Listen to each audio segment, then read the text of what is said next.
Hello, I'm Dr. Bill McCann. I'm a board-certified allergist and CEO of Allergy Partners. On Ask the Expert, we take questions from you about all things allergy, asthma, and immunology related. Today's question is, I've suffered with lifelong allergies. I just got a new dog and hoping to find some tips on how to manage my allergies while having him part-time in my home. What are the things I can do to help? This is a great question, and like our viewer here, I'm a big dog fan as well. So I always look at dealing with allergies from three lenses. The first is avoidance. If you're allergic to something, you want to try to stay away from as much as you can. And obviously that's hard if you've got a furry friend who's coming in and out of the house, or maybe, like me, sleeping in the bedroom. So what are some simple things you could do? The first is try to keep your bedroom as dog-free as possible. If you're allergic to your dog, create a safe zone in your bedroom. Keep your dog out of the bedroom as much as possible.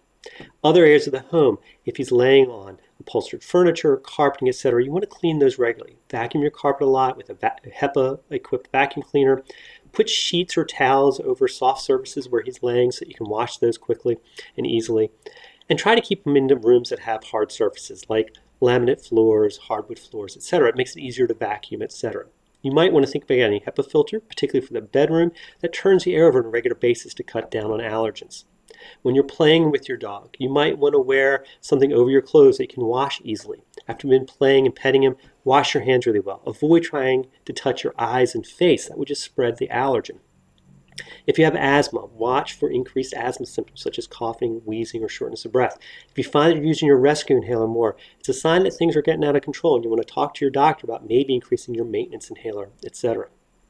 Now we get a lot of questions about hypoallergenic dogs, but doc, I have a hypoallergenic golden doodle. That'll help things. Unfortunately, it really doesn't. So dogs have multiple allergens. There's about 5 or 6 different allergens that are secreted in their saliva. It's also in their fur and dander, etc. So just having a different breed of dog doesn't mean they don't have allergens. There is some hope coming down the pipeline, however.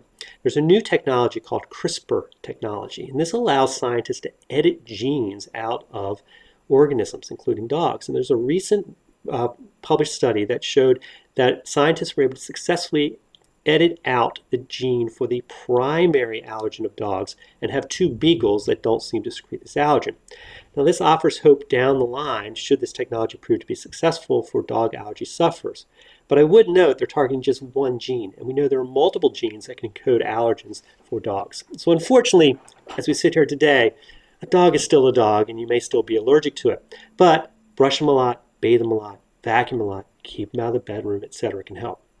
Now, once we've done environmental precautions, the second step is medications. So you might think about second-generation oral antihistamines. These help with sneezing, itchy, watery eyes, runny nose, etc. Eye drops to help with itchy eyes, and nasal sprays to help with congestion.